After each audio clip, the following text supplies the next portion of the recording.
भगवान कहां पहुंचे हैं? श्री भीष्म जी के पास। और श्री भीष्म जी के पास पहुंचे हैं उस कुरुक्षेत्र के मैदान में, जहां पर भीष्म जी बाणों की सैया पर लेटे हुए हैं।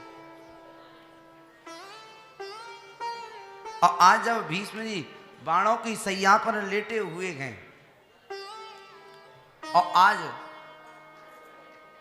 इधर भगवान पांडवों को लेकर के भीष्म भैया के पास पहुंचे हैं, और भीष्म जी के पास पहुंच करके आज जैसे ही भीष्म भैया ने कन्हैया का दर्शन किया, आज कन्हैया का दर्शन करते ही भीष्म जी अपने आप को धन्य मानेंगे कि देखो मैं कितना बड़ भागी हूं कि जब व्यक्ति का अंत समय आता है, जब व्यक्ति मरता है तो भगवान का नाम लेना बड़ा कठिन हो जाता है। भगवान का नाम लेना बड़ा कठिन हो जाता है, लेकिन मैं बड़ा बड़भागी हूं कि अंत समय में भगवान का नाम लेना बड़ा कठिन है, लेकिन अंत समय में मेरे सामने तो भगवान ही खड़े, मेरे सामने स्वयं भगवान खड़े हैं। और अंत समय में भगवान का नाम लेना बड़ा कठिन है, लेकिन मेरे सामने गोविंद खड़े हैं। तुलसी बाबा ने भी लिखा है, जन्म जन्म मुनि जतन कराई, जन्म जन्म मुनि जतन कराई। जन्म जन्म मुनि जतन कराई, जन्म जन्म मुनि जतन कराई, अंतराम कहे आवत ना।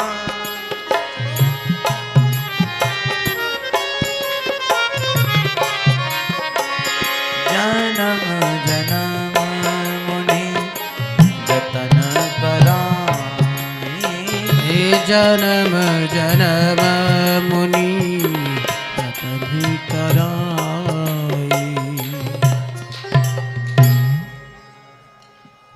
जन्म जन्म मुनि जतन कराही, पर अंत राम कहे आवत नहीं।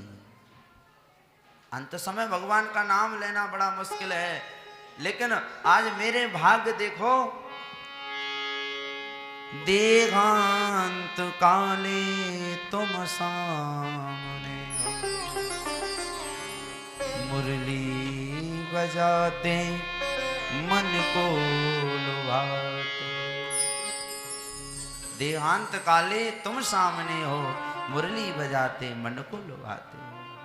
ये गीत गाकर तननाथ त्यागूं, गोविंद दामोदर मान। मैं बड़ा बड़ भागी हूं कि गोविंद मेरे सामने खड़े हैं। तब तो आज गोविंद की स्तुति गाने लगे।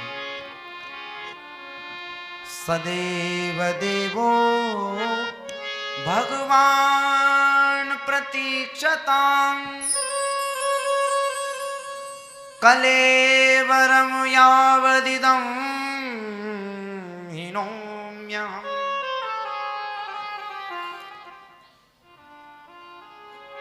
प्रसन्न हासारुण लोचनोल्लसन, मुखाम्बुजो ध्यान पतश्चतुर्भुजम्। आज भीष्म जी भगवान की स्तुति करने लगे। सदैव देवो भगवान प्रतीक्षिताम, मैं कब से आपकी प्रतीक्षा में था, लेकिन आप आ ही गए और आपने आकर के मुझे अनुग्रहित कर दिया, मुझे दर्शन दे ही दिया। तब तो आज भीष्म स्तुति जिसको हम सभी कहते हैं, उस भीष्म स्तुति से आज भीष्म जी ने भगवान का स्तवन किया है। इतिमति रूप कल्पिता वितृष्णा, भगवती शाश्वत पुंगवे विभुम्नि। इतिमति रूप कल्पिता वितृष्णा, भगवती शाश्वत पुंगवे विभुम्नि।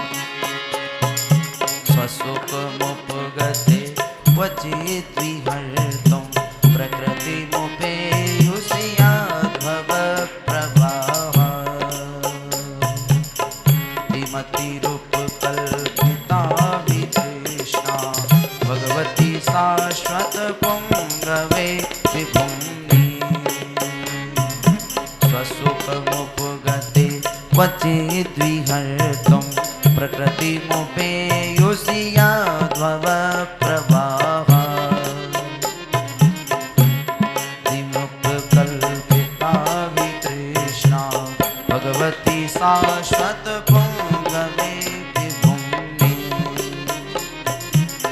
ध्रुवन कमलं तमालवर्णं रविकर गौरवराम्बरं दधाने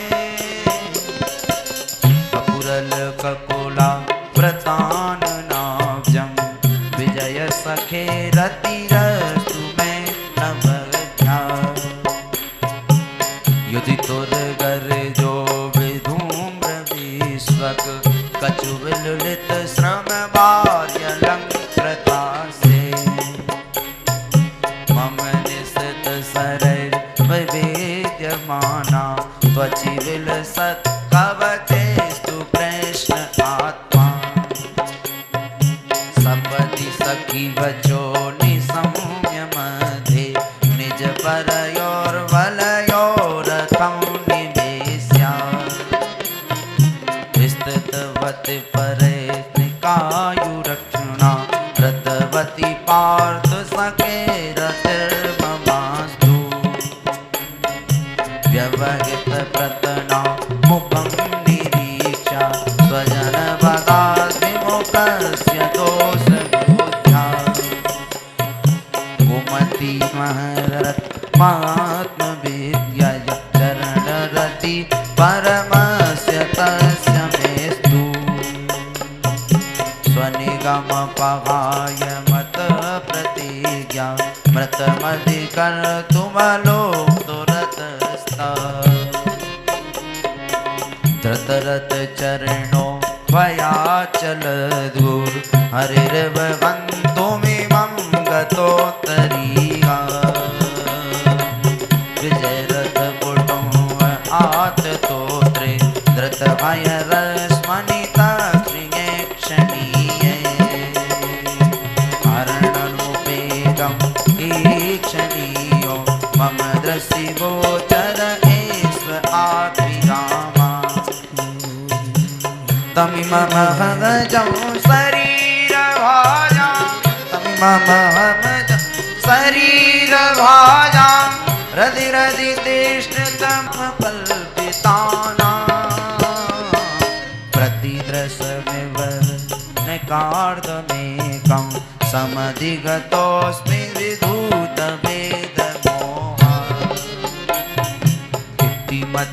इतिमतिरूपकल्पिता वितृष्णा भगवती शाश्वत पुंगवे विभूमि इतिमतिरूपकल्पिता वितृष्णा भगवती शाश्वत पुंगवे विभूमि।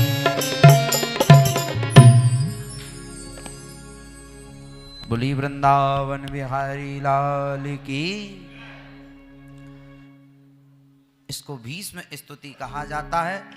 भीष्म स्तुति, भीष्म भैया ने आज सुंदर भगवान की स्तुति गाई।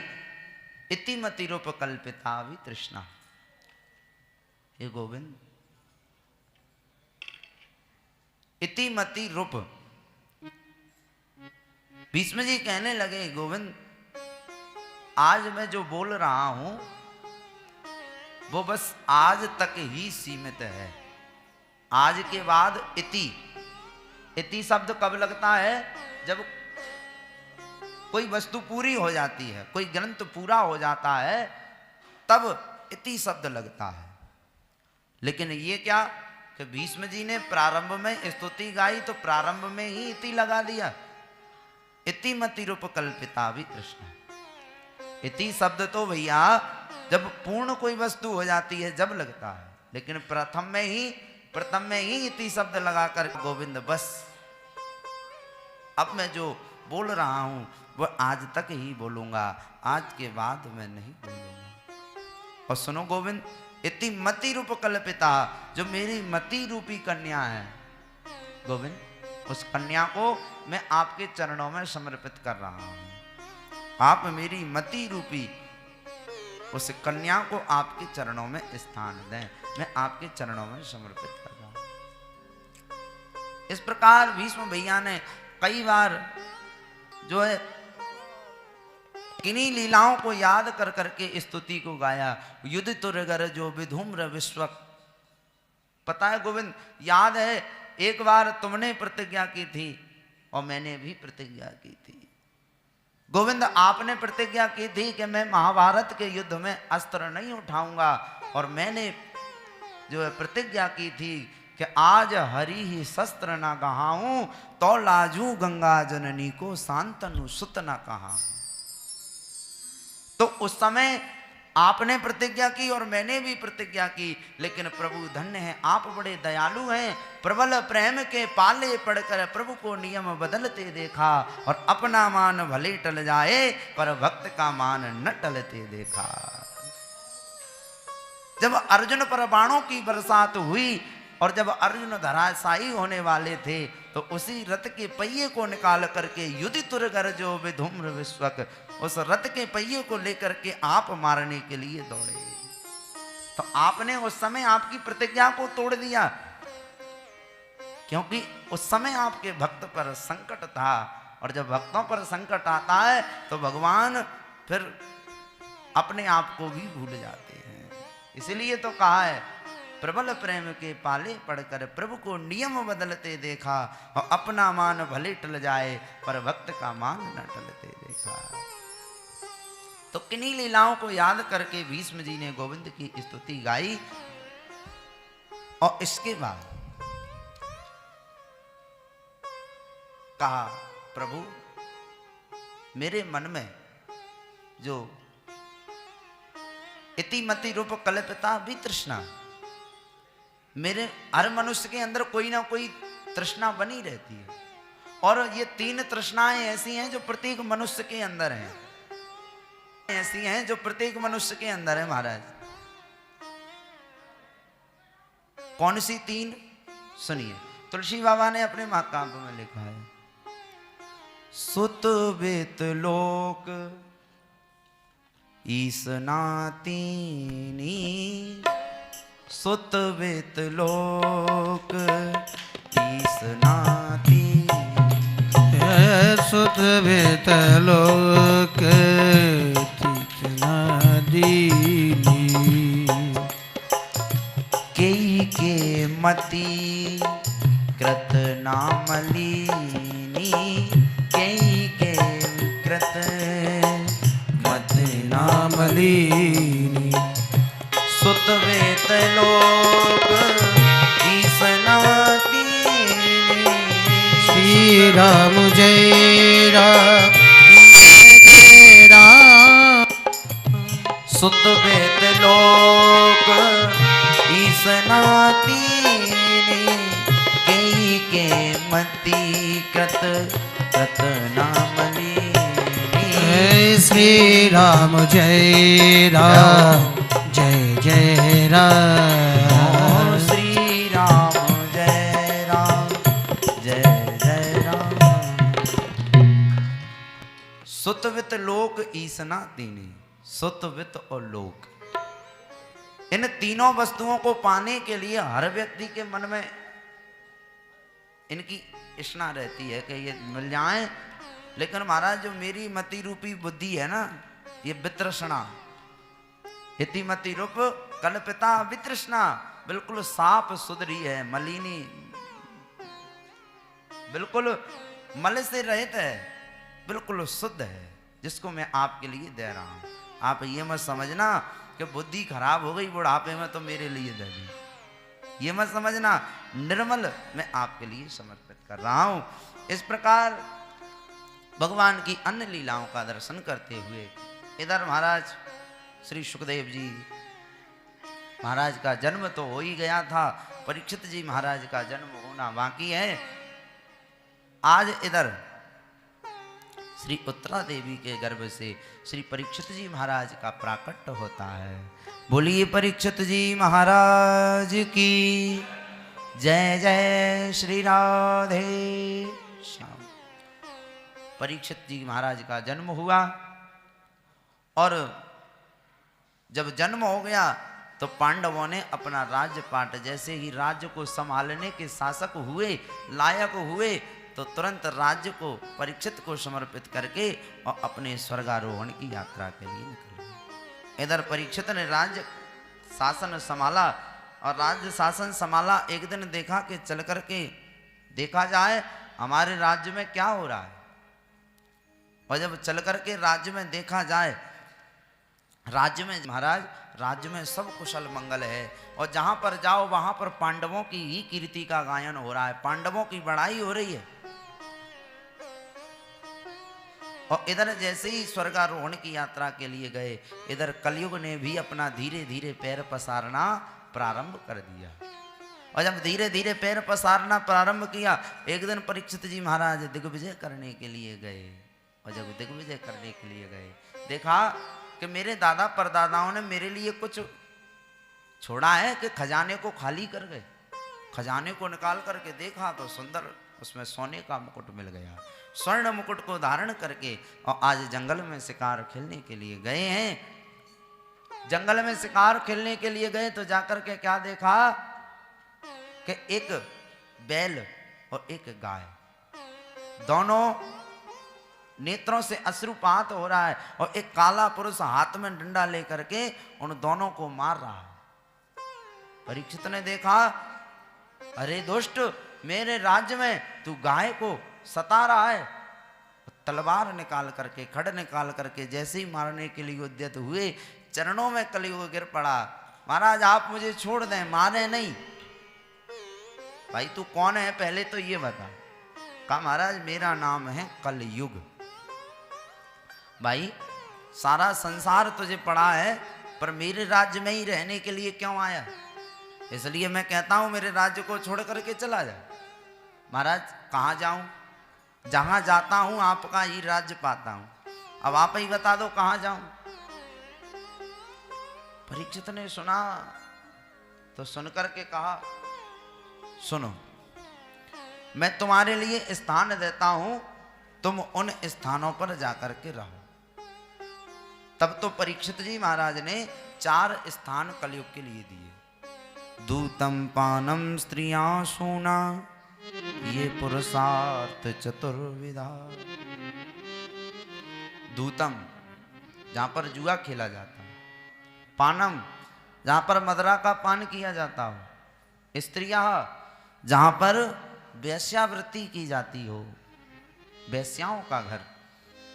दूतम पानम स्त्रियां सूनः, जहां पर निर्दोष जीवों को काटा जाता हो, यानी कसाई के घर भी कलयुग जाओ तुम्हारा वास होगा। ये 4 स्थान कलयुग को रहने के लिए प्रदान कर दिए। और जब 4 स्थान रहने के लिए प्रदान कर दिए महाराज,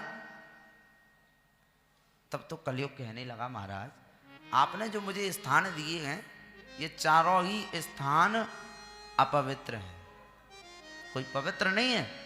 चारों ही स्थान अपवित्र हैं। और महाराज सुनो, मेरा परिवार है बहुत बड़ा, तो इन 4 स्थानों में मेरा परिवार बनने वाला नहीं है। तो पुनश्चयाच मानाया जात रूप मदात प्रभु, ततो नृतम मदम कामम रजो वैरम च पंचमम। पुनश्च याच माना है, जब पुनः एक वरदान और लेने का उसने आग्रह किया कि मुझे एक वरदान, एक स्थान और दे दो,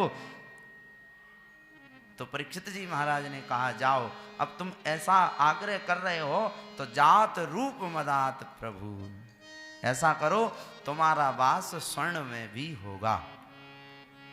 और इतना जब कहा कि स्वर्ण में भी होगा, उसी समय कलयुग राजा परीक्षित के सर पर आकर के बैठ गया। सर पर आकर के क्यों बैठा?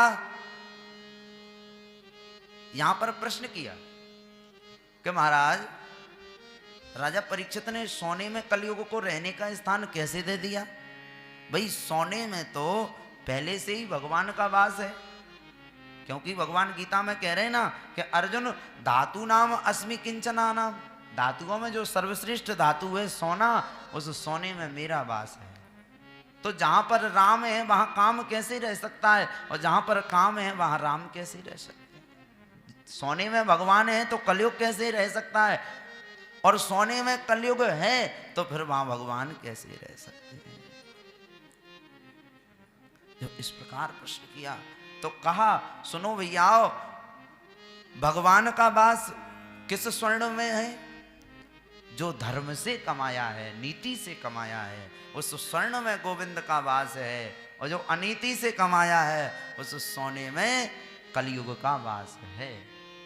और जो मुकुट राजा परीक्षित के सर पर विराजमान था वो कोई मेहनत का कमाया हुआ नहीं था, 20 नखों की मेहनत नहीं थी, उसको तो युद्ध में जीत करके लाए थे। जरासंध का मुकुट था, उसको ला करके कारखाने में माल खजाने में रख दिया।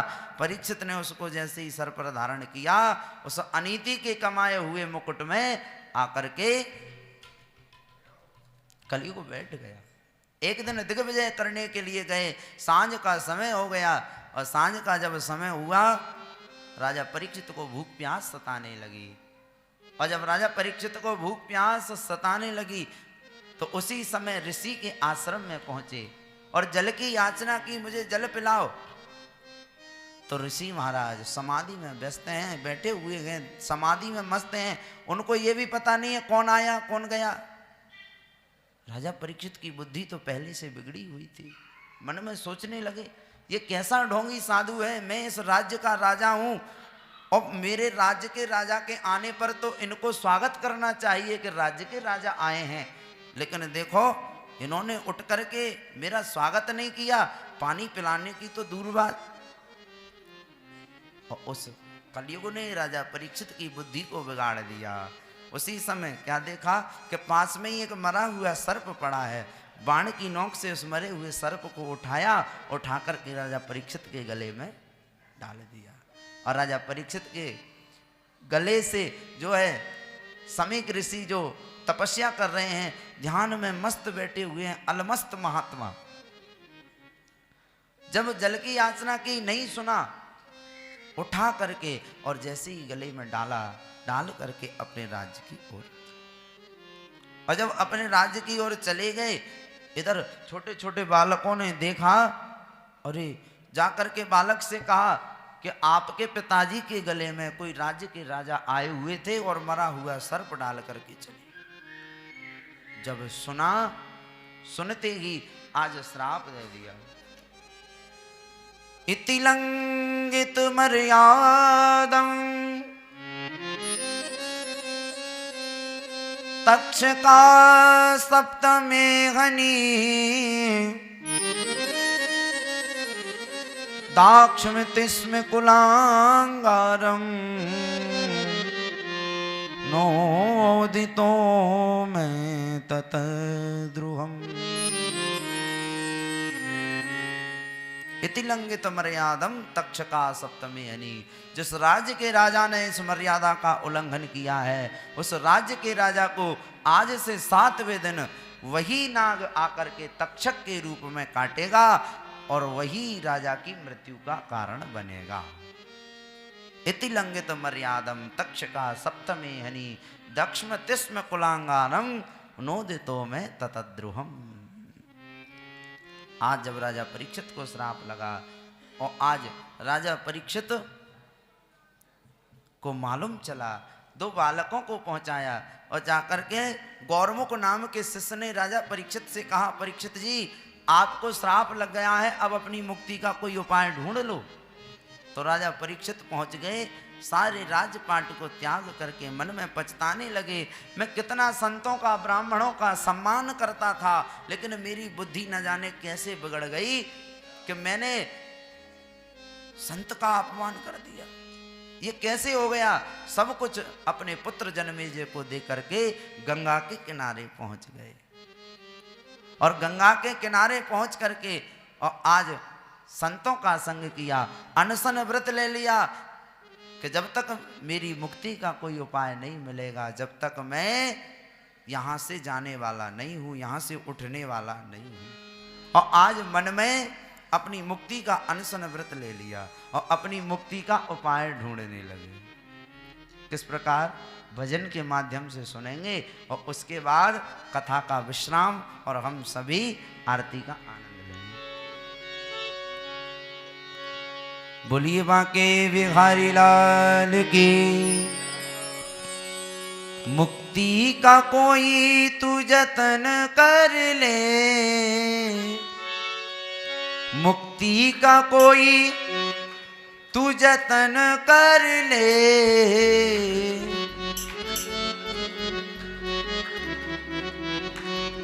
बड़े भाव के साथ।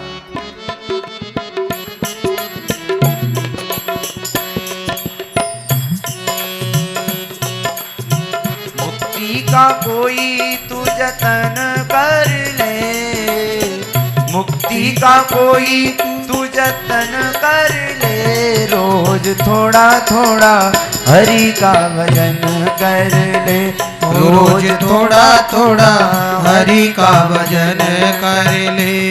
ओ मुक्ति का कोई तू जतन कर ले, मुक्ति का कोई तू जतन कर ले, ओ मुक्ति का कोई तू जतन कर ले, रोज थोड़ा थोड़ा प्रभु का भजन कर ले, ओ रोज थोड़ा थोड़ा प्रभु का भजन कर ले।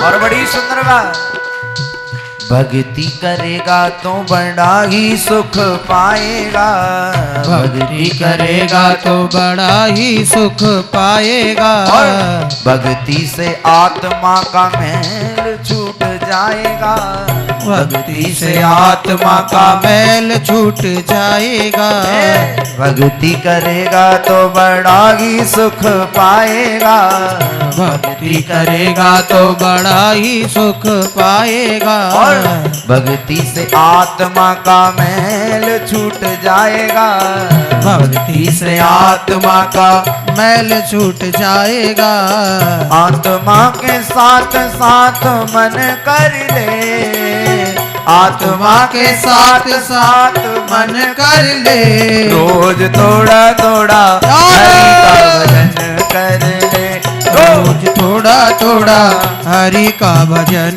कर ले। जय हो।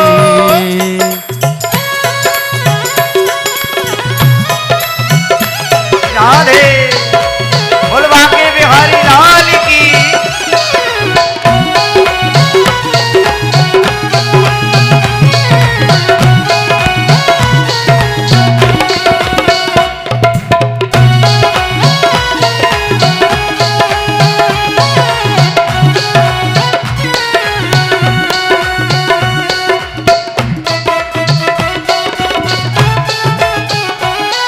जय हो।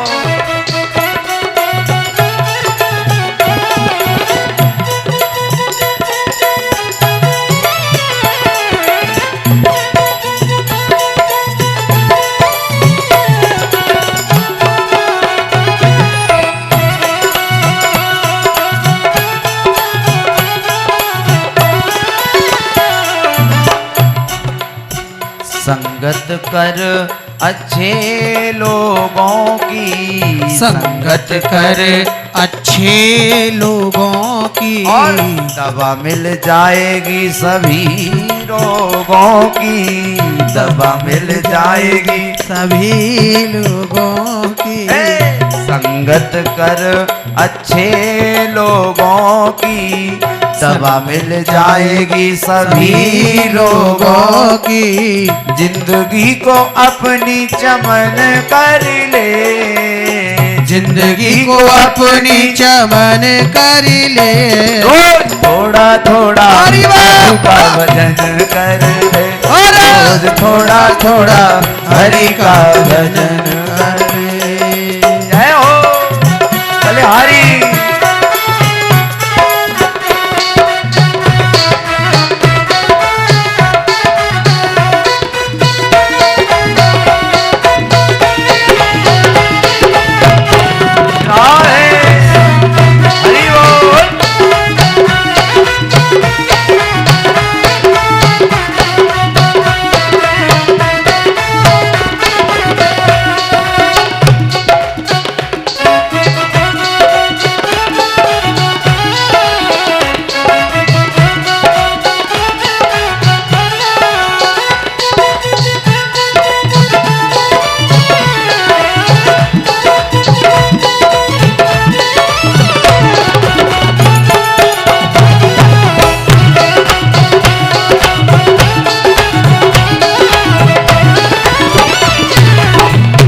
रोज थोड़ा थोड़ा हरि का भजन कर ले, रोज थोड़ा थोड़ा हरि का भजन कर ले, रोज थोड़ा थोड़ा हरि का भजन कर ले, रोज थोड़ा थोड़ा हरि का भजन कर ले, रोज थोड़ा थोड़ा हरि का भजन कर ले, रोज थोड़ा थोड़ा हरि का भजन कर ले, रोज थोड़ा थोड़ा हरि का भजन कर ले, रोज थोड़ा थोड़ा हरि का भजन कर ले, रोज थोड़ा थोड़ा हरि का भजन कर ले।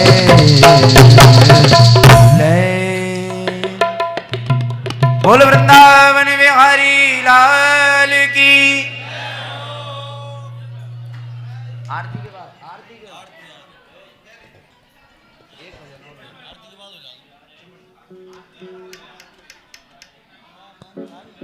श्री राधे। जैसा कि श्याम परिवार सेवा समिति के द्वारा आयोजित श्रीमद् भागवत कथा आप लोग श्रवण कर रहे हैं, हमारे परम पूज्य व्यास जी महाराज का ऐसा पहले तो हमारे व्यास जी की कथा जहाँ होती थी वहाँ भक्तों को चलकर आना पड़ता था, लेकिन व्यास जी महाराज के गिरिराज जी महाराज की ऐसी कृपा हुई है जहाँ पर भगत बैठे हुए हैं, घर में, छत पे, खेत में, वहीं पर महाराज जी की कथा को श्रवण कर पा रहे हैं। और इसी के प्रयास से जुड़े हुए हमारे कुछ दानदाता हैं, जैसे कि हमारे राजेश भाई पेट प्लेयर, इन्होंने हमें 2 कुंटल गेहूँ दान में दिया है। और हरवंश जी वालोटिया कूड़ा जागीर वाले, इन्हीं की तरफ से 5100 रुपये की सहयोग राशि प्राप्त हुई है। संजय अवस्थी सरपंच भटनावर वाले, इन्होंने भी 5100 रुपये सहयोग राशि हमें प्रदान की है। सूरज भाई यादव देवरी गसमानी वाले, इन्होंने भी 5500 रुपये सहयोग राशि इनकी हमें प्राप्त हुई है। राजेश धाकड़ अगर्रा वाले, इनकी भी हमें 5500 रुपये राशि प्राप्त हुई है। और वीरेंद्र ओझा शिवपुरी वाले, इनकी भी हमें 5100 रुपये की सहयोग राशि प्राप्त हुई है। और प्रकाश धाकड़ बीरबरा वाले, इनकी भी हमें 5100 रुपये की सहयोग राशि प्राप्त हुई है। और श्रीमती वर्षा विनय, ये हमारे यजमान अहमदाबाद से जुड़े हुए हैं, इनकी भी हमें 51